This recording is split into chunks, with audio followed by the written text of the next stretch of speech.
विश्व मानव के लिए एक अप्रतिम उपहार।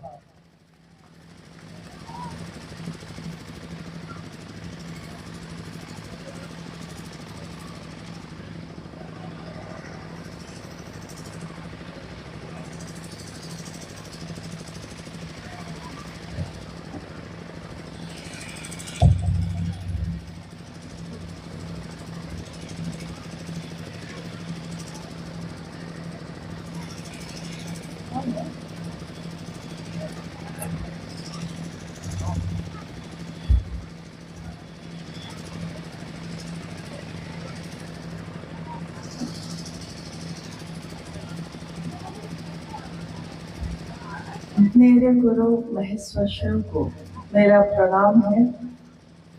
इस कालखंड के प्रथम शिव के शिष्य और हम सबों के वरेण्य गुरु भ्राता साहब श्री हरिनानंद जी के चरणों में मेरा प्रणाम है। शक्ति स्वरूपा मां नीलमानंद जी के चरणों में मेरा प्रणाम है। और लातेहार जिला के विभिन्न जगहों से आए हुए और आसपास के क्षेत्रों से आए हुए आप सभी गुरु भाई गुरु बहन जो आज इस बालूमाथ के मैदान में उपस्थित हैं, आप सभी के चरणों में मेरा प्रणाम।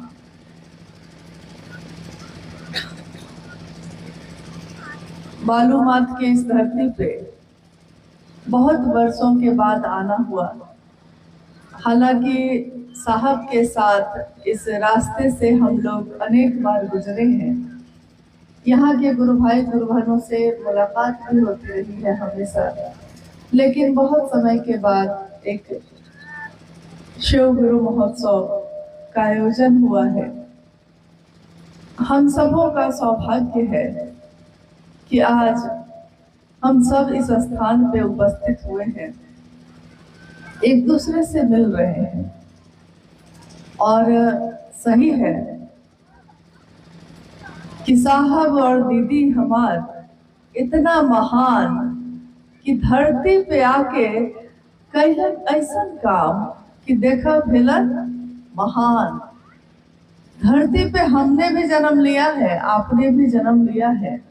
जीवन तो एक ही मिला है, मुझको भी आपको भी, लेकिन कोई ऐसा आता है इस जीवन में जो ऐसा काम करता है कि दुनिया के लोग उनको महान कह के पुकारते हैं, युग पुरुष कह के पुकारते हैं, महामानव कह के पुकारते हैं।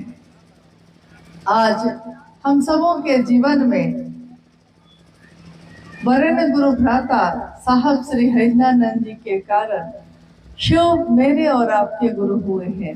अपने महादेव की पूजा सदियों से इस धरती पे होती आई है, कोई नई बात नहीं है।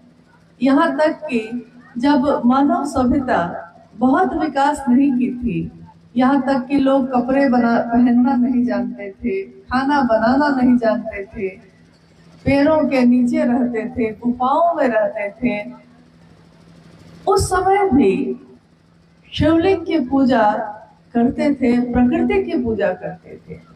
आज भी भारत ही एक ऐसा देश है जहां हम पेड़ की भी पूजा करते हैं, वृक्ष की भी पूजा करते हैं, धरती की पूजा कहते हैं और माँ कह के पुकारते हैं धरती को। हमारे घरों में जो जानवर होते हैं हम उसमें भी माँ का रूप देखते हैं। अगर गाय हो तो माँ कहते हैं। यानी देखिए, इस धरती के रहने वाले हम लोग पेड़ पौधे में भी जीवन देखते हैं, मिट्टी और पत्थर में भी जीवन देखते हैं।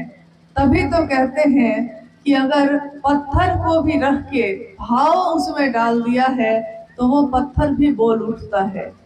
हमारा आपका जीवन भी एक पत्थर की तरह ही गुजर रहा था। जीवन तो आया, जन्म लिया हमने, लेकिन इस जन्म लेने का कारण क्या है ये नहीं जान सके। ये नहीं जाना कि एक इंसान के जीवन में आकर हम शिव हो सकते हैं। लेकिन एक संदेश आया कि शिव को अपना गुरु बनाइए। शिव आज भी गुरु है, आप भी अपना गुरु बनाइए और इस संदेश को सुनकर दूर दूर रहने वाले लोगों ने, जंगलों में रहने वाले, पहाड़ों पे रहने वाले, झाड़ झंखार में रहने वाले लोगों ने उनको अपना गुरु बनाया। हम कहते हैं कि जिसको एक बार कह देते हैं कि तुम मेरे हो, अपने हो, फिर हम उसके लिए नहीं बदलते। जैसे मेरा परिवार है, अब मेरा परिवार है, कोई कितना भी लालच दे, कोई कितना भी हमको भ्रमित करे, हम अपने परिवार को छोड़ते हैं? नहीं छोड़ते।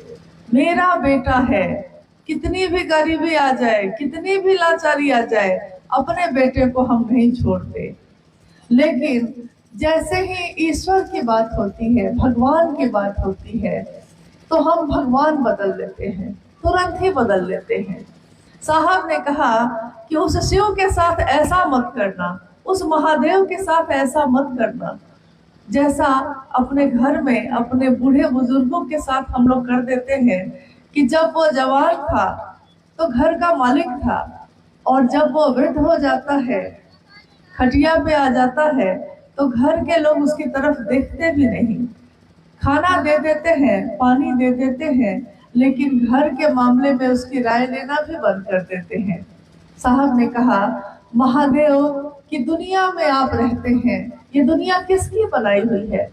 ये धरती, ये आकाश, ये हवा, ये पानी किसने दी हमको? किसी आदमी ने नहीं दी है। ये तो उस महादेव की दया से हमको आपको मिला। महादेव की दुनिया में हम आप रहते हैं, लेकिन हमारी छोटी छोटी कुटिया जो है, हमारा छोटा छोटा घर है, उसमें महादेव रहते हैं कि नहीं? उसमें अपने रहते हैं। मेरा बेटा रहता है, मेरी बेटी रहती है, मेरे परिवार, मेरे रिश्तेदार रहते हैं, लेकिन मेरा गुरु, मेरा महादेव रहता है कि नहीं? साहब ने इतना ही कहा। उसी तरह महादेव को भी अपने घर में शामिल करो, घर का मुखिया बनाओ। और घर का मुखिया अगर शिव हो तो सोचिए वो दुनिया कैसी होगी, वो परिवार कैसा होगा।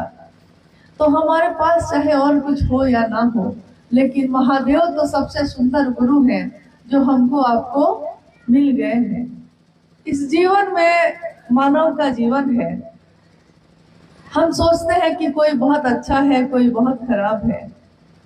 अभी नीचे हम लोग बैठे थे तो कुछ गुरु बहन कुछ और कर रही थी, कुछ गुरु बहन कुछ और कर रही थी, कोई ध्यान से चर्चा सुन रही है, कोई कुछ और कर रही है। लेकिन जो चर्चा सुन रही है उनका ध्यान भी भटक जा रहा है।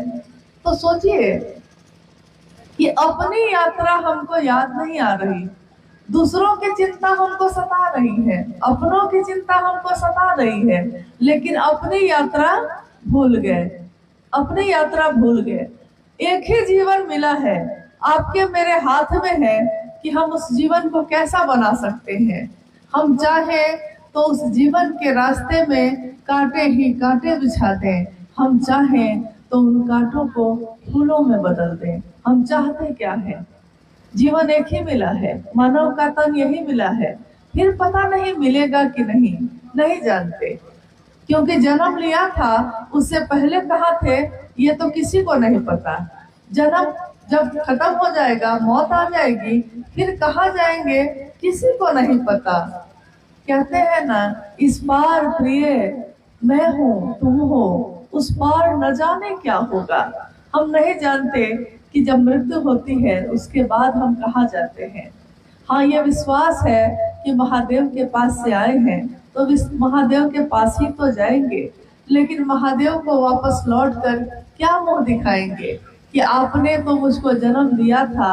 बड़ा पवित्र, बड़ा निर्दोष एक बच्चा जब जन्म लेता है, उसको नहीं पता होता कि उसकी जाति क्या है, उसका धर्म क्या है, वो अमीर है कि गरीब है, उसको कुछ नहीं पता। लेकिन जैसे जैसे वो बड़ा होता है, हम आप उसको समझाने लगते हैं, वो दूसरा है, ये अपने हैं। हम समझाते हैं, उस बच्चे को नहीं पता होता। हम बताते हैं कि हम किस जाति, हम किस धर्म के हैं।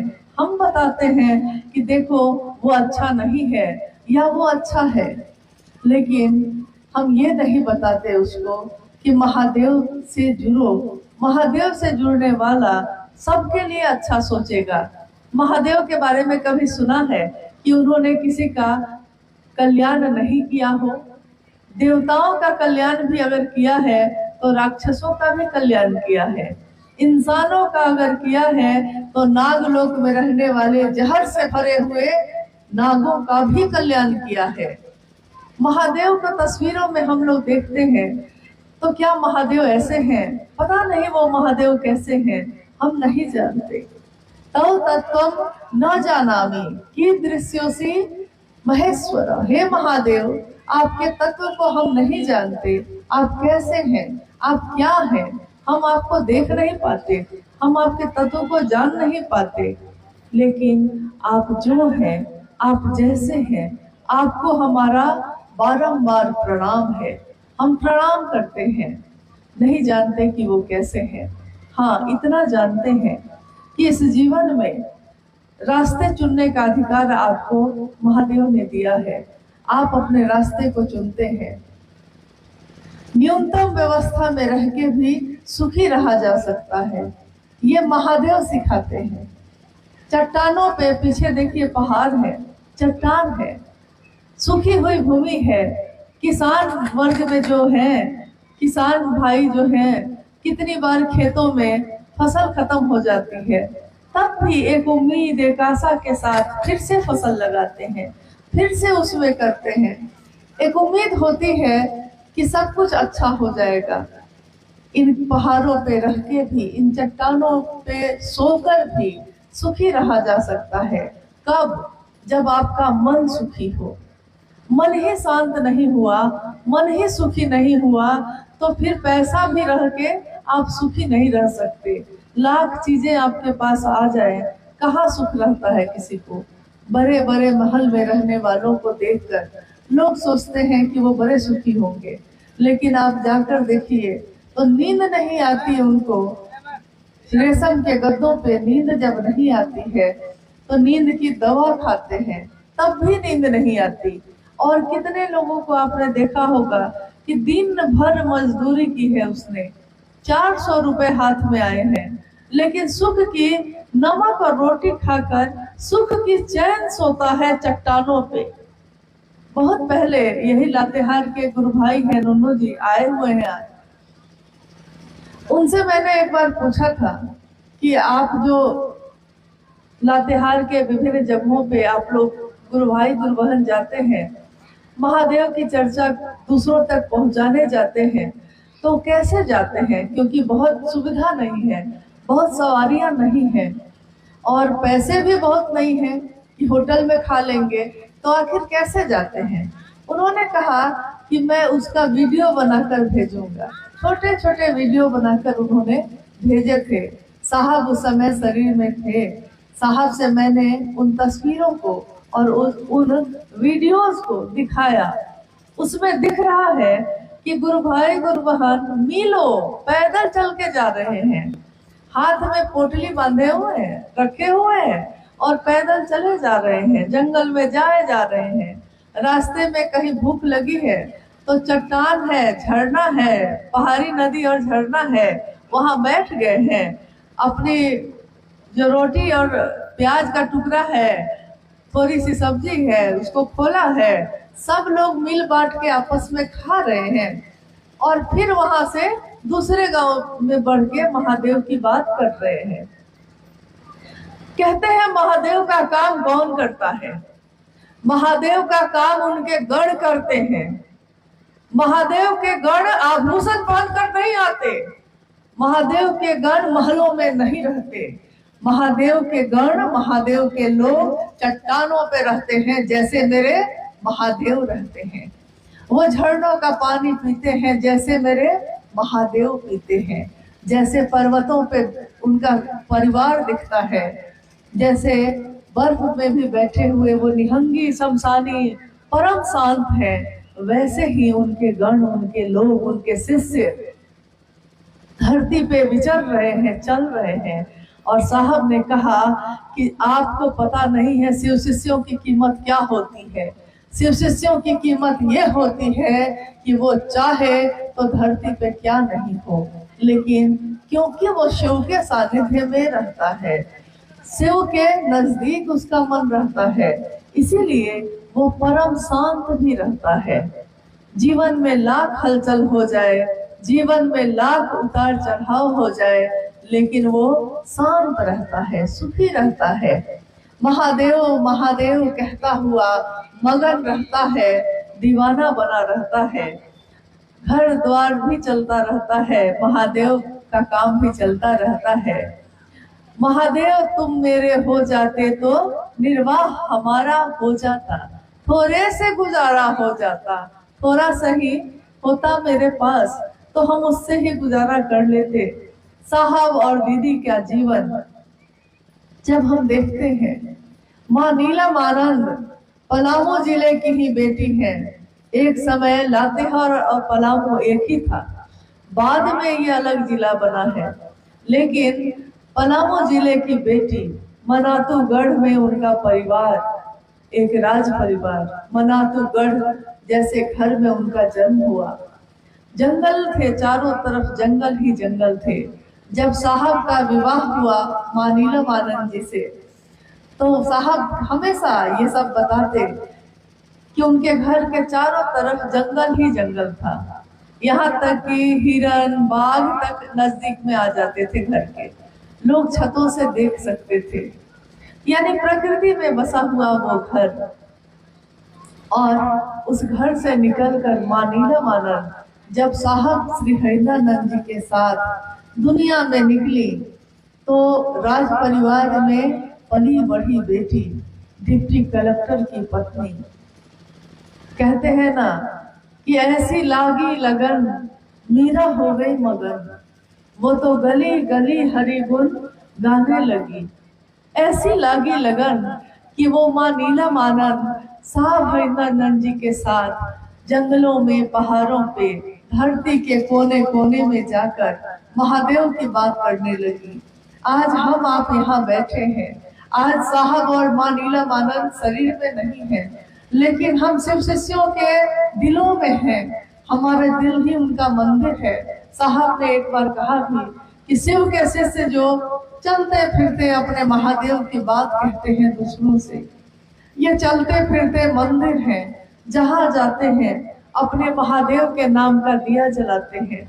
वो दूसरों को और कुछ दे पाए या ना दे पाए, लेकिन महादेव के शिष्य का भाव देते हैं, महादेव का भाव जगा देते हैं उसमें। और ये इतनी बड़ी चीज है जो आज तक किसी ने किसी को नहीं दी।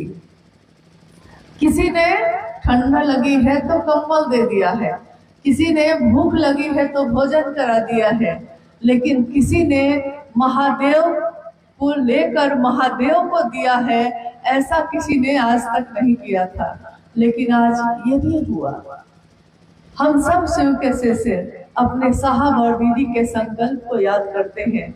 साहब ने हमेशा कहा कि जिस तरह गरीबी में पेट बांध के भी तुम अपने बेटे को नहीं बदलते, तुम अपने परिवार को नहीं बदलते, तुम कभी अपने महादेव को मत बदलना। महादेव एक निष्ठता चाहते हैं।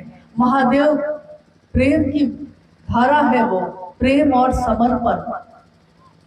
तंत्र का मतलब भी यही होता है, प्रेम और समर्पण। किसी भी रिश्ते में प्रेम और समर्पण ही होता है।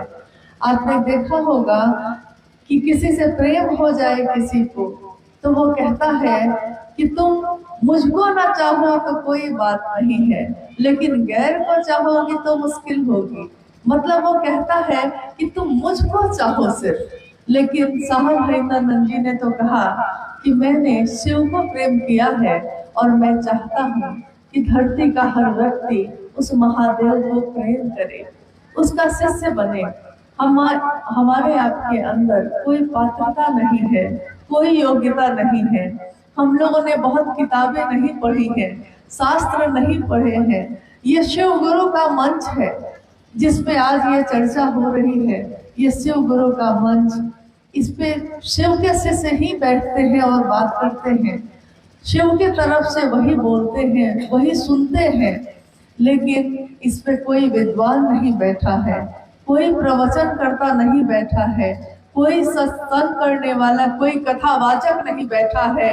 शिव की चर्चा कथा नहीं है, शिव की चर्चा अविरल प्रवाह है, जो एक दिल से दूसरे दिल में जाती है। ये दिल से उठती है, और दिल से जब बात उठती है तो शास्त्र भी वहां मौन हो जाते हैं, शास्त्रों का भी कोई महत्व वहां नहीं होता। जैसे एक माँ से पूछिए, एक माँ से कोई पूछे कि तुम अपने बेटे को कितना प्रेम करती हो बताओ, वो बताने लगती है। आप कहिएगा कि लिख कर बताओ, तो वो कहेगी कि प्रेम इतना है कि लिखने पे शब्द कम पड़ जाएंगे। वैसे ही शिव के लिए जो प्रेम जगाया है साहब ने हमारे आपके हृदय में, वो प्रेम ऐसा है कि ये पूरी धरती का कागज बन जाए, ये पूरा समंदर जो है वो जल बन जाए, स्याही बन जाए। और स्वर्ग का एक पेड़ होता है पारिजात, पारिजात नाम का पेड़, उसकी लेखनी बना दी जाए, कलम बना दी जाए। और अभी सरस्वती पूजा आने वाली है, माँ शारदा, विद्या की देवी माँ शारदा स्वयं बैठे और शिव का गुणगान लिखने बैठे तो कागज धरती बन जाएगी, लेकिन तब भी गुणगान लिखा नहीं जा सकेगा, इतने गुणगान हैं। शिव के विविध रूप हैं, शिव के अनेक रूपों को धरती ने पूजा है। नीलकंठ है वो, त्रयंबकम है वो, पिनाकी भी है। शिव का एक रूप है जिसमें वो धनुष और बाण लेकर चल रहे हैं, और शिव का एक रूप वो भी है जिससे में वो त्रिशूल लेके चल रहे हैं। शिव का एक रूप वो भी है जिसमें कलंकित चंद्रमा उनके सिर पे विराजमान है, जहर रखने वाला नाग उनके गले में सुशोभित है, और उनके आसपास में जो बैठे हुए दिख रहे हैं वो सब शिव भाव में है। कौन है वो? उनका परिवार एक दिखता है, तस्वीरों में जो दिखता है शिव की शक्ति भगवती उनके पास बैठी है, उसकी सवारी है बाघ। महादेव का सवारी है बसहा, उनका एक पुत्र कार्तिकेय है, उसकी सवारी है मोर। एक पुत्र है जिसकी सवारी है चूहा। स्वयं शिव के गले में नाग है जो जहर रखता है, और डस ले तो कोई जीवित नहीं बच सकता। देखिए, बसहा को शेर बसहा को खा जाता है, बाघ किसको खाता है? बैल को खा जाता है। सांप चूहा को खा जाता है, मोर सांप को खा जाता है। ये सारे एक दूसरे से घृणा करने वाले हैं, जीवित खा जाने वाले हैं। ऐसे भी लोग अगर शिव भाव में बैठते हैं तो वो परम शांत हो जाते हैं। हम और आप इंसान हैं, इंसान का जीवन है हमारा आपका, और एक इंसान तो जहर नहीं रखता, एक इंसान दूसरे इंसान को जीवित खा नहीं जाता, लेकिन तब भी हम इंसान होकर इंसान को प्रेम क्यों नहीं दे सकते? हम मानव होकर उस शिव से प्रेम क्यों नहीं कर सकते? हम दुनिया में नफरत क्यों फैलाए? हम दुनिया में प्रेम क्यों नहीं फैला सकते? और महादेव से जुड़ा हुआ मन प्रेम ही तो बांटेगा। साहब और मानीराम आनंद जी ने क्या बांटा हमारे आपके बीच? घृणा नहीं बांटी, प्रेम बांटा। कहा कि एक दूसरे का साथ देना। और देखिए, महादेव की मनसा से जब आप बैठे होते हैं, अभी है तो ठंड का मौसम, लेकिन थोड़ी देर पहले कितनी गर्मी लग रही थी, और महादेव होते होते ये हवाएं भी ठंडी हो गई। महादेव की बात हो तो हवा भी अपनी गर्मी भूलकर ठंडक ले आती है। हमारा आपका मन तो इतना भी गर्म नहीं है, इतना भी जलने वाला नहीं है। तो महादेव की बात करने वाले लोग धरती के लोगों में प्रेम बांटेंगे, एक दूसरे का साथ देंगे, सुंदरता बटेगी, जीवन शिवमय होगा, सुखमय होगा, सबका सुख होगा, सबका कल्याण होगा। इससे ज्यादा एक महादेव अपने शिष्य के लिए क्या दे सकते हैं? वो महादेव जब गुरु होंगे अपने शिष्य को अपने जैसा बनाएंगे। महादेव ने किसी का अकल्याण नहीं किया है, हमेशा दूसरों के लिए किया है। खुद चाहे उनको जो भी दुनिया ने दिया, उन्होंने दुनिया को हमेशा अमृत दिया है, तो हम अमृत दे सकते हैं तो दें। अभी आपने सुना भी शिव के शिष्यता की पृष्ठभूमि, व्याप्ति, प्रयोजन, इस पे बात हो रही थी जब हम लोग यहाँ पहुंचे थे। शिव की शिष्यता, साहब ने आखिर शिव को गुरु क्यों बनाया? क्या मिलना था उनको? क्या महादेव उनको इस धरती पे जो पैसे हैं वो देने वाले थे? क्या महादेव इस धरती के सोना चांदी देने वाले थे? क्या महादेव लंका सोने की बनाकर महादेव अपने शिष्य को देने वाले थे? ऐसा कुछ भी नहीं था। लेकिन शिव ने जो अपने शिष्य को दिया, अद्भुत दिया, अप्रतिम दिया। विश्व के मानव को सबसे सुंदर उपहार मिला। हमारे हाथों में और कुछ भी नहीं है, हमारे हाथ जगत के लिए खाली हैं, लेकिन इस हाथ में महादेव की शिष्यता भरी हुई है और इसकी कीमत इतनी ज्यादा है, इसकी कीमत इस धरती के लोग नहीं चुका सकेंगे। इन हवाओं की कीमत कोई नहीं चुका सकता। जो पानी हम पीते हैं बेशकीमती है वो, उसकी कीमत कोई नहीं चुका सकता। इस मिट्टी पे जो बैठे हैं, इस मिट्टी की एक परत को बनने में करोड़ों वर्ष लगते हैं। आज तक धरती पे इतनी चीजें बन गई, हवाई जहाज, रॉकेट सब बन गया, लेकिन मिट्टी कोई नहीं बना सका। न मिट्टी बना सका, न पानी बना सका, न हवा बना सका, न आग बना सका, न ये आकाश बना सका। महादेव जो बना देते हैं, फिर वो धरती के लोग नहीं बना सकते। महादेव जो दे सकते हैं, उसकी कीमत इस धरती के लोग नहीं चुका सकते। तो देखिए, हमारे पास अगर माचिस नहीं होता था तो हम पत्थर को पत्थर से रगड़ के आग पैदा कर लेते हैं, लेकिन वो आग हमारी नहीं होती। आग कहाँ से आई और आग कहाँ चली गई? हमारी तो आग नहीं थी वो। तो सोचिए कि वो महादेव क्या दे सकते हैं हमको, आपको, और हम क्या मांगते हैं महादेव से। महादेव सब कुछ दे सकते हैं, स्वयं शिव बना सकते हैं, और हम शिव से ही मांगते हैं 1 किलो चीनी। पेट में दर्द है वो ठीक कर दीजिए महादेव, नहीं दया कर दीजिए कि नौकरी मिल जाए। अरे ये तो 70-80 साल के जीवन का उपाय कर रहे हैं आप, लेकिन जो जीवात्मा हमारे आपके अंदर है, उसकी यात्रा, उसका जीवन तो हजारों साल का है। उस यात्रा का क्या होगा, उसके बारे में तो कभी नहीं सोचते। अभी मेरी मौत हो जाए तो मेरे पास जो भी है मेरे लोगों में बांट दिया जाएगा। कुछ दिन तक लोग रोएंगे, लेकिन अभी अगर पिता की मौत हो जाए तो जिस पिता ने पेट काट काट के खेत खरीदा था, 4 बेटे तुरंत 4 टुकड़ा कर लेते हैं खेतों का। इसी खेत के लिए तो आपने अपना जीवन गंवा दिया, लेकिन जीवन गंवाने के बाद हासिल क्या हुआ, मिला क्या? तो उतना दीजिए महादेव जितने मैं भी भूखा ना रहूं, साधु ना भूखा जाए। मतलब इतना दे दीजिएगा कि मेरा पेट भर जाए, मेरे लोग खा पाए, छत हो, एक कपड़ा हो, जीवन की जरूरत हो, और कोई साधु आ जाए तो भूखा ना चला जाए मेरे दरवाजे से।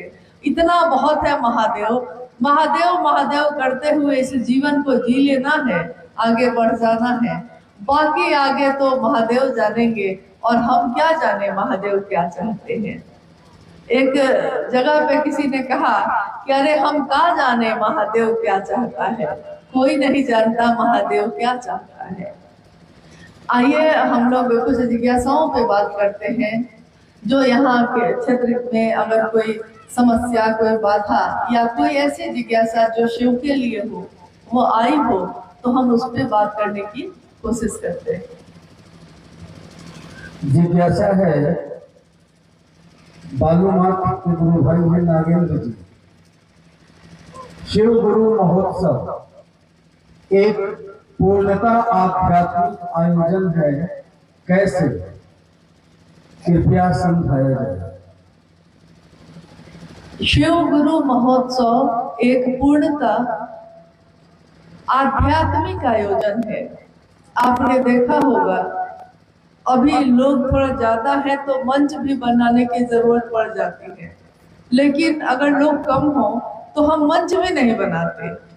चौकी पे बैठ के, चादर पे बैठ के, धरती पे बैठ के महादेव के बात हम लोग कर लेते हैं। कोई कर्मकांड नहीं। कर्मकांड का अर्थ होता है कि सब कुछ जुटाना पड़ता है। पूजा है तो पूजा में आप फल फूल रखिए, जल चढ़ाइए, सब कुछ जुटाइए, नहीं पूजा करने का विधि विधान सब कुछ करिए। लेकिन शिव की चर्चा में ऐसा कोई कर्मकांड नहीं है। ऐसा क्यों है? क्योंकि पूजा तो हम अपने घरों में करते ही हैं, मंदिरों में करते ही हैं, और पूजा गलत नहीं होती। कभी भी ईश्वर की पूजा हमारा कल्याण ही करती है, लेकिन वो पूजा कैसे हो ये गुरु बताते हैं। गुरु है स्वयं शिव। शिव बताएंगे कैसे अब, क्योंकि वो तो दिखाई नहीं दे रहे। तो महादेव अपने शिष्यों के माध्यम से ही ज्ञान देने की जिम्मेवारी वहन करते हैं। शिष्यों के माध्यम से ही एक शिष्य दूसरे शिष्य को सिखाता है। कोई पूरा ज्ञान नहीं रखता, लेकिन आपने देखा होगा कि शिव चर्चा करते समय बहुत बार ऐसा हुआ होगा कि आपसे किसी ने कुछ पूछा होगा, आपको इसका जवाब नहीं आता था। जो उसने पूछा है आपसे, आपको इसका जवाब नहीं पता होगा, लेकिन उस समय अचानक आपके मुंह से कुछ बातें निकलने लगती हैं अपने आप। महादेव से दया मांग के आप लोगों से बात करने लगते हैं, और लोग को जो जिज्ञासा, जो प्रश्न उन्होंने पूछा है, आप उसका उत्तर देने लगते हैं। वो आदमी संतुष्ट हो जाता है आपकी बात से और कहता है हाँ हम समझ गए। आप बाद में सोचते हैं कि इसका उत्तर मुझको कैसे पता था, क्योंकि इसका उत्तर तो मैंने किसी किताब में पढ़ा नहीं था। आपके साथ हुआ है ऐसा कभी? हम लोग के साथ तो हमेशा हुआ है, क्योंकि जो कभी पढ़ा नहीं, कोई कभी जाना नहीं, उसका भी उत्तर आप दे देते हैं। आध्यात्मिक आयोजन का अर्थ होता है, आध्यात्म का अर्थ होता है अपनी खोज, अपनी यात्रा, अपने को जानने का विज्ञान। मैं कौन हूँ, कहाँ से आया हूँ, क्यों आया हूँ। और इसी खोज के लिए जो शिव की चर्चा हो रही है, शिव की बात हो रही है, उसके लोगों के द्वारा, उन लोगों के द्वारा एक आयोजन करना, तो इसमें पूर्णतया ये इसमें शिव चर्चा से संबंधित बातें ही होती हैं। इसमें कोई कर्मकांड नहीं, इसमें कोई जाति धर्म का बंधन नहीं। और साफ साफ साहब ने कहा है कि जाति धर्म वर्ण संप्रदाय लिंग से परे है शिव की शिष्यता। महादेव ने कोई अंतर नहीं किया है। तो कैसी जाति, कैसा धर्म? जैसे ही हम कहते हैं शिव की शिष्यता, हम सबका मजहब, हम सबका धर्म, हम सबकी जाति एक है। शिव की शिष्यता, शिव के शिष्य, शिव हमारे गुरु और हम उनके शिष्य, और यही संदेश हम धरती के हर लोगों को देते हैं। इन चीजों ने हम लोगों को बांटा है। महादेव हम सबको एक करें, एक जैसी सोच रखें, हम एक ही हमारी सभा हो, एक ही भाव हमारे आपके हृदय में चलते हैं। हम सब एक दूसरे को प्रेम करें। ये एक विशाल परिवार, ये धरती का परिवार, शिव शिष्यों का परिवार, जिसमें शिव स्वयं बसते हैं। ऐसे ही परिवार का सपना साहब दीदी ने देखा है, और ये लोग ऐसा चल रहे हैं, ऐसा कर रहे हैं। हम लोगों को याद नहीं आता कौन किस जाति का, हमको ध्यान नहीं है कौन किस धर्म का। गुरु और शिष्य परंपरा में जाति धर्म के बंधन टूट जाते हैं, ये सीमाएं टूट जाती हैं, क्योंकि गुरु गुरु होता है और शिष्य शिष्य होता है। गुरु ज्ञान देता है, शिष्य ज्ञान लेता है, बस इतना ही रिश्ता होता है, और बाकी कोई रिश्ता नहीं होता। शिव शिष्यता इंसान को इंसान से प्रेम करना सिखाती है। शिव की शिष्यता शिव से एक मेक होने की विधा है। इसके अलावा कोई और भी बात इसमें नहीं है। इसीलिए शिव के शिष्यों के द्वारा किया हुआ कोई भी आयोजन पूर्णतया आध्यात्मिक होता है। इसमें दूसरी कोई बात नहीं होती, धरती की कोई बात नहीं। ये धरती पीतल की, ये पीतल के जैसे चमक है इसमें, लेकिन ये बस कुछ दिन का ही बसेरा है, कुछ दिन के लिए रहना है और फिर चले जाना है। तो इस धरती के सोच में कितना दिन रहेंगे। हाँ, ये धरती महादेव ने बनाई, पैदा हमको आपको महादेव ने किया है, तो रहने के लिए पैदा है किया है तो हम रहेंगे। भोग दिया है भोगने के लिए तो भोगिए, लेकिन भुक्त मत हो जाइएगा। भोग लेना और भुक्त हो जाना दोनों दो बात होती है। भोग लेना मतलब कि गाड़ी खरीदी थी कि इसको भोगेंगे, गाड़ी रहेगी तो सुविधा रहेगी, लेकिन गाड़ी में एक निशान हो जाए, कोई उसमें लकड़ी से एक निशान बना दे तो हमारा मन घोर हो जाता है ना। कुर्ता खरीदा था, पैंट शर्ट खरीदा था पहनने के लिए, भोग के लिए, पहनने के लिए। जा रहे थे, झाड़ी में कांटा था, पकड़ लिया कपड़ा को, थोड़ा सा कपड़ा फट गया, मन घोर हो गया, मुक्त हो गए। अब सोचने लगे कि कैसे इसको ठीक करें। अब हर चीज लिया था, घर बनाया था खुद भोगने के लिए। मेरे ही संबंध में एक परिवार है, एक घर है, जिन्होंने एक बहुत सुंदर घर बनाया, महंगा महंगा पेंट किया उसमें। और जब बातचीत हुई तो उन्होंने कहा कि मैंने सबसे अच्छा पेंट है वो करवाया है। और जब हम लोग उनके घर गए तो पूरे समय वो हम लोग के पास नहीं बैठ के यही देखने के लिए चारों तरफ घूमते रहे कि बच्चे जो घूम रहे हैं कहीं उनकी दीवार में, घर की दीवार में बच्चा लोग कहीं कुछ गंदा ना लगा दे। तो मैंने उनको कहा कि दीवार बनाई थी भोगने के लिए, घर बनाया था रहने के लिए, तो अब तो घर ही आपको भोग रहा है, आप तो घर ना भोग सके। तो भोगने के लिए बनाया है तो भोगेंगे कैसे, लेकिन भुक्त नहीं हो जाएंगे, उसकी चिंता में अपनी यात्रा नहीं भूल जाएंगे। इसीलिए आध्यात्मिक आयोजन आध्यात्मिक भी होता है। आगे कोई और है?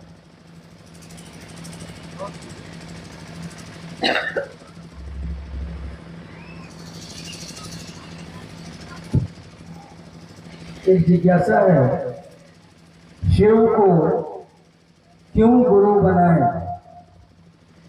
लोगों को शिव गुरु से क्यों जोड़े? भाई रमन जी हैं, मकैया टाड़ बालुआ। शिव को गुरु क्यों बनाए और लोगों को शिव से क्यों जोड़े? बात क्या है कि जब गुरु की बात हम करते हैं तो एक युग होते हैं अलग अलग। अभी चल रहा है कलयुग। इस युग तक आते आते जो भी शरीरधारी गुरु हैं गुरु, अभी भी गुरु हैं, कुछ अच्छे भी हैं, कुछ गुरु के वेश में वो ज्ञान नहीं दे पाते, कुछ दे पाते हैं, सब तरह के लोग हैं। लेकिन जो गुरु का काम करेगा आप उसी को ना गुरु बनाइएगा। यहाँ के कोई बहुत बड़े अफसर हैं, पढ़े लिखे हैं, डॉक्टर हैं, डॉक्टरी पढ़े हुए हैं, लेकिन वो मास्टर का काम नहीं करते। तो आप अपने बच्चे को हॉस्पिटल में भेजिएगा पढ़ने के लिए? नहीं भेजिएगा। जो शिक्षक का, जो मास्टर का काम करेगा आप उसी के पास भेजिएगा। अन्य देवी देवता भी हैं। माँ भगवती का जब प्रकटीकरण हुआ तो युद्ध की देवी कही गई। वो राक्षसी ताकतें जब जब बढ़ेंगी उसका संहार करेंगी। वो नहीं कहते हैं रक्त बीज संहारे सोनित बीज हरे, मतलब रक्त और बीज की तरह जो राक्षस प्रवृत्ति बढ़ती है उसका नाश करने के लिए युद्ध की देवी के रूप में माँ भगवती का प्रकटीकरण दुर्गा माँ का हुआ। लेकिन वो गुरु का रूप काम नहीं करती। अब है कि गुरु का काम जो करेंगे आप, गुरु तो उन्हीं को बनाएंगे ना। तो देवी देवताओं में भी अगर हम देखते हैं तो सर्वोच्च पद पे कौन दिखते हैं हमको?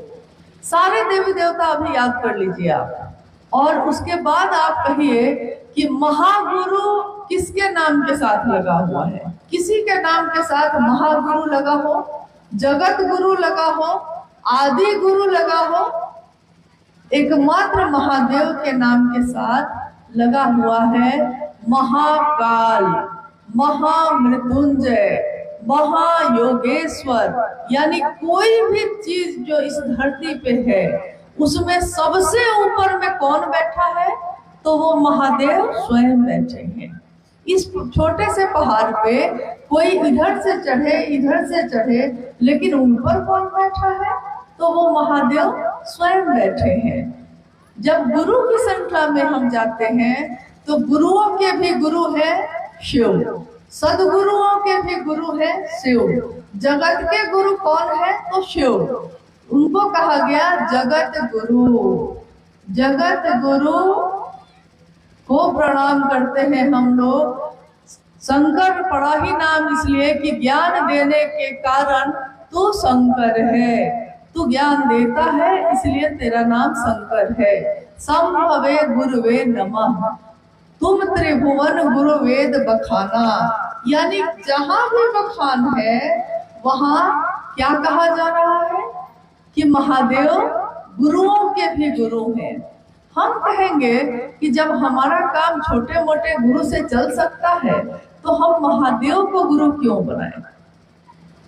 लेकिन अब मामला यह है कि बीमारी छोटी मोटी हो तो कोई डॉक्टर ठीक कर सकता है, लेकिन बीमारी अगर गंभीर हो गई हो तो डॉक्टर के बस में अब नहीं है। तब डॉक्टर भी कहता है कि दवा तो हम दे देंगे लेकिन थोड़ा दुआ की भी जरूरत है, यानी ईश्वर से थोड़ा प्रार्थना करिए। वो भी कह देता है एक दिन। साहब ने कहा जब सबसे सुंदर गुरु स्वयं शिव ही उपलब्ध है, हम प्रकृति में शिव की पूजा करते हैं, हम शिवलिंग के रूप में उन्हीं की पूजा करते हैं, हमारे घर के कुल देवता देवी में वही है, जब झाड़ झंखार में भी वही है, हर जगह वही है, तो उस गुरु के रूप में भी वही है, तो उनको ही गुरु हम क्यों नहीं बनाए। अब रही बात कि गुरु तो बना लिया है, लेकिन दूसरों से कहने की क्या जरूरत है। जो जिज्ञासा आई है, दूसरों से क्यों कहें। सही बात है, महादेव को प्रचार की जरूरत तो है नहीं, लेकिन अच्छी चीज बतानी पड़ती है इंसान को।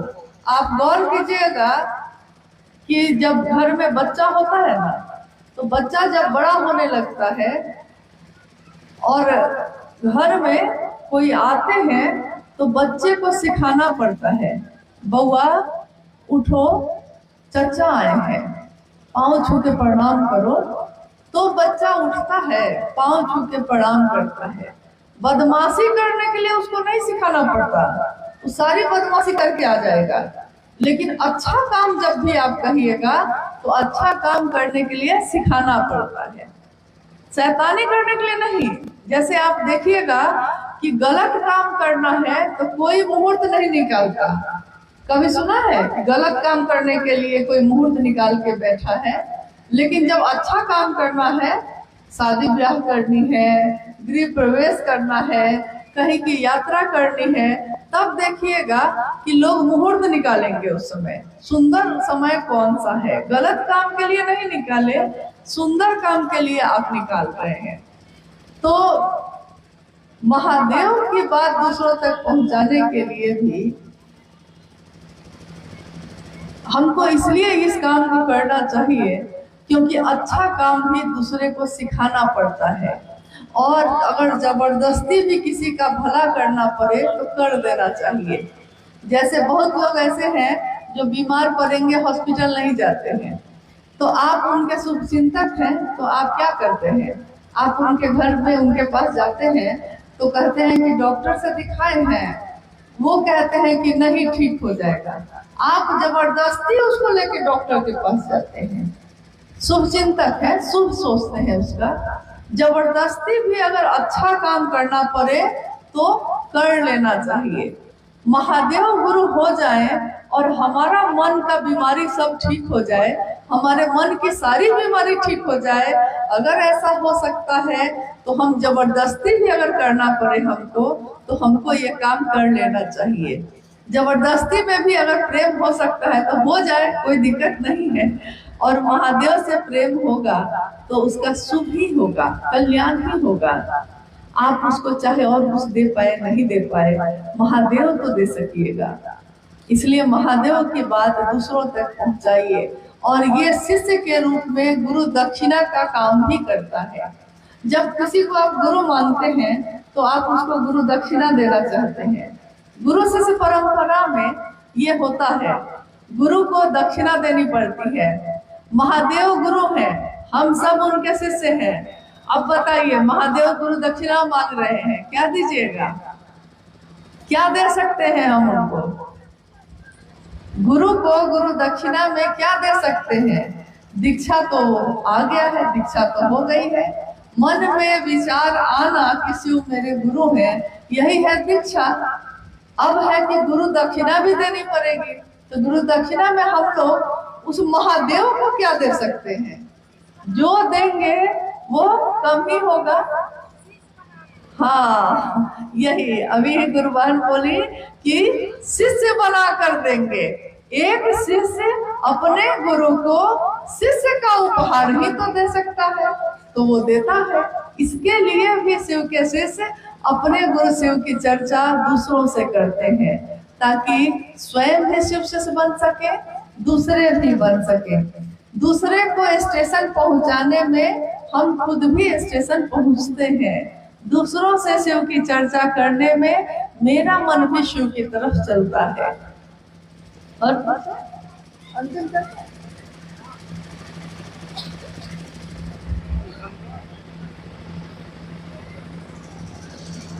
एक अंतिम जिज्ञासा है। ग्राम मुकुंदपुर गांव लातेहार से हमारे गांव में एक तरफ शिव गुरु की चर्चा करते हैं और दूसरे तरफ ओझा भक्ता झाड़ फूक बड़े जोर शोर से कर रहे हैं। हम लोगों को शिव गुरु से जोड़ने में बाधा हो रही है, कृपया उपाय बताएगा। प्रश्न आप सुन लिए हैं। जिज्ञासा जो है, अभी अभी बात हो रही थी कि हर चीज से परे है शिव की शिष्यता। तो जिज्ञासा ये है कि एक तरफ शिव चर्चा चल रही है और एक तरफ कुछ लोग जो है शिव चर्चा के नाम पे या कुछ और करते हुए ओझा गुनी झाड़ फूक इस सब का सहारा भी ले रहे हैं। मुझको अभी याद आ गई एक घटना, हालांकि इसका जिक्र अनमिल आखिर एक किताब है उसमें है। साहब और दीदी के जीवन की घटना है ये। थोड़ा कम शब्दों में सुनाते हैं आपको। साहब उस समय वीडियो थे, कार्यालय गए हुए थे। माँ नीलम आनंद घर में थी। तो माँ नीलम आनंद साधु संत के वेश में अगर कोई आता सबका सम्मान करती थी, साधु संतों का भी बहुत सम्मान करती थी। तो एक दिन जब साहब कार्यालय से अपने घर में आए तो उन्होंने देखा कि एक व्यक्ति उनके घर में अंदर ड्राइंग रूम में बैठा हुआ है, जिसने पूरा हड्डी उड्डी की माला जो है पहन लिया है, पहन के बैठा हुआ है और एकदम काला काला कपड़ा, लाल लाल चंदन, हड्डी की माला, रुद्राक्ष सब पहन के बैठा हुआ है। और अंदर घुसते घुसते साहब ने देखा कि माँ नीलम आनंद जी ने 500 रुपए, उस समय बहुत होते थे, कुछ पैसे उनके तरफ बढ़ाए हैं। साहब ने देख लिया।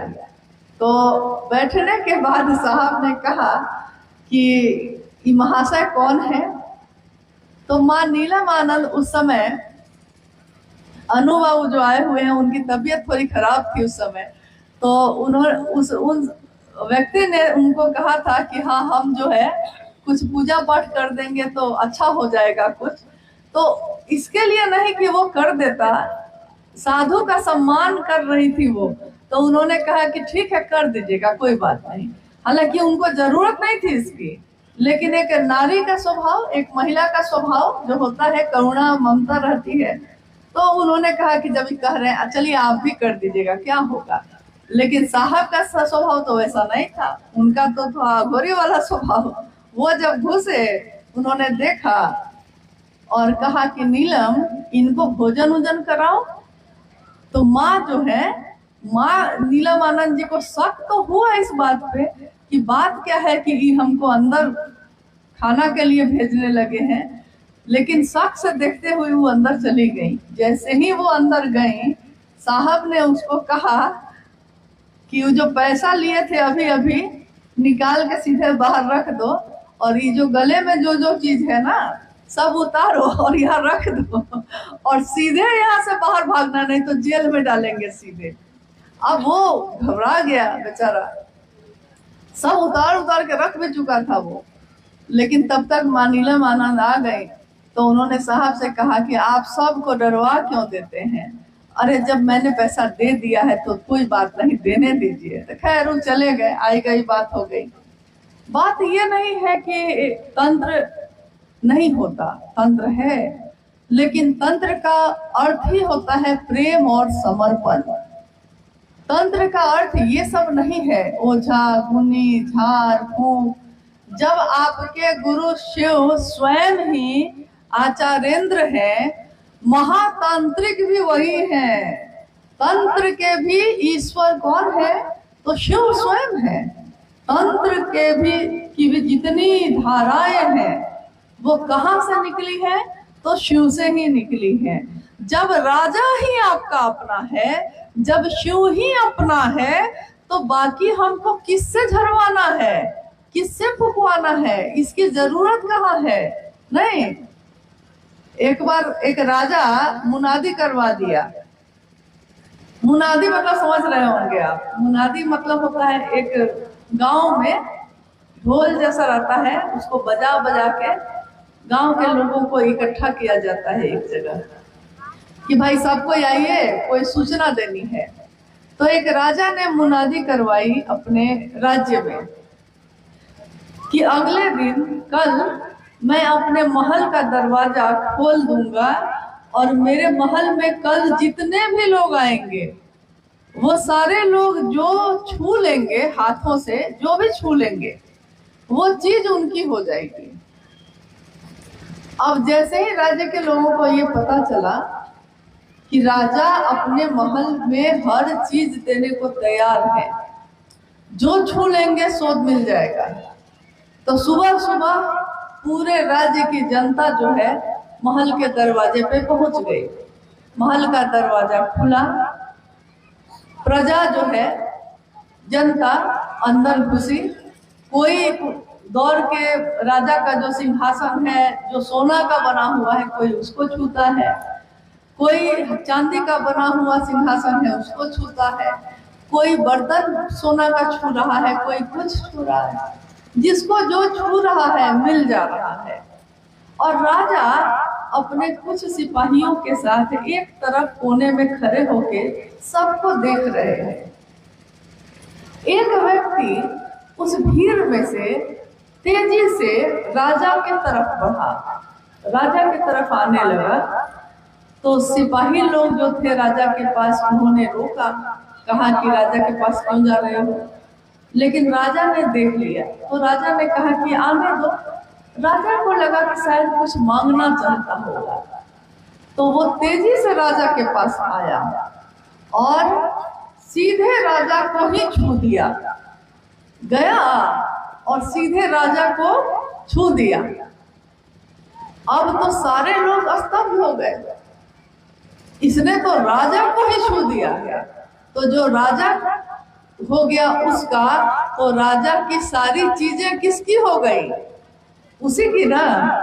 जब राजा मेरा तो उसकी सारी चीज भी मेरी, जब शिव मेरा तो शिव की सारी चीज मेरी, जब शिव मेरा तो उनकी दया, उनकी धाराएं जितनी भी हैं, चाहे वो तंत्र हो, चाहे वो मंत्र हो, चाहे वो कुंडली साधना हो, उपासना हो, क्या ऐसा है जो शिव के शिष्य को उपलब्ध नहीं होगा, लेकिन वो मेरा हो जाए तब होगा ऐसा।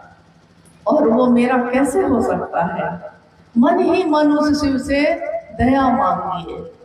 हे शिव, आप मेरे गुरु, मशीन की तरह नहीं, आदमी की तरह, मशीन की तरह सीधे रटिएगा मत इसको, अपने मन में थोड़ा भाव लाइए और उस भाव से पुकारिए, पुकारिए स्वभाव से चिदानंद होइए, पुकारिए स्वभाव से।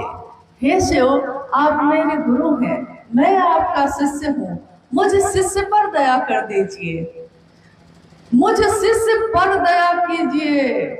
मैं किसी की बेटी हूँ, मैं किसी की पत्नी हूँ, मैं किसी की बहू, किसी की कुछ, लेकिन शिव को कहते हैं कि मैं आपकी शिष्य हूँ, मुझ शिष्य पर दया कर दीजिए। और शिव की दया हो जाए तो क्या ऐसा है जो इस भूतल पे उपलब्ध नहीं होगा? किम न शुद्धते भूतले, क्या ऐसा है जो इस भूतल पे सिद्ध नहीं हो सकता? मन मजबूत होता है तो शरीर की बीमारियां ठीक होती हैं। साहब ने अपने किताब में लिखा भी है, चर्चाओं में उन्होंने कितनी बार कहा कि मनुष्य की शारीरिक शक्ति से भी बलशाली होती है उसकी मानसिक शक्ति, और उसकी मानसिक शक्ति से भी बलशाली होती है आध्यात्मिक शक्ति। शरीर पे उन्होंने कहा कि एक गांव में आग लगा तो गांव में एक व्यक्ति सालों से लकवा ग्रस्त था, लकवा मारे हुए था उसको, तो वो अपने बिस्तर से हिल नहीं सकता था। खाना पानी लेटरिन पेशाब सब बिस्तर पे ही होता था सालों से। एक दिन आग लग गई तो झारखंड में जैसे एक घर यहाँ है, दूसरा घर वहां है, कहीं लग भी जाएगा तो दूसरे घर तक नहीं पहुंचेगा। लेकिन बिहार में चले जाइएगा तो एक घर यहाँ तो दूसरा घर उसी के दीवार पे चढ़ा के बना रहता है। अगर एक में लगा तो बारी बारी से सब में लगने लगेगा। तो वहां की घटना है कि आग लग गई, सब कोई चिल्लाने लगे। और जब प्राण का भय होता है तो उस समय आप देखिएगा कि हम भूल जाते हैं, ऐसे खूब कहते हैं मेरा अपना, तुम मेरे हो, तुम्हारे लिए हम चांद तारा तोड़ के लाएंगे। लेकिन जब प्राण का भय होता है तो सबसे पहले आदमी अपना प्राण बचा के भागता है। कोरोना आया था तो देखा था ना आपने, कोरोना आया था तो मेरे अपने को भी अगर कोरोना हो गया है तो हम उसको छू नहीं पाए थे हम लोग। प्राण का भय होता है तो पहले अपना प्राण बचाता है। तो घर के सारे लोग जो है वो प्राण बचा के बाहर भागने लगे। भागते हुए उन्होंने देखा कि जो व्यक्ति सालों से खटिया पे लेटा हुआ था, लकवा मारा हुआ था, वो सबसे आगे भागे जाता है, दौड़ के भागे जा रहा है।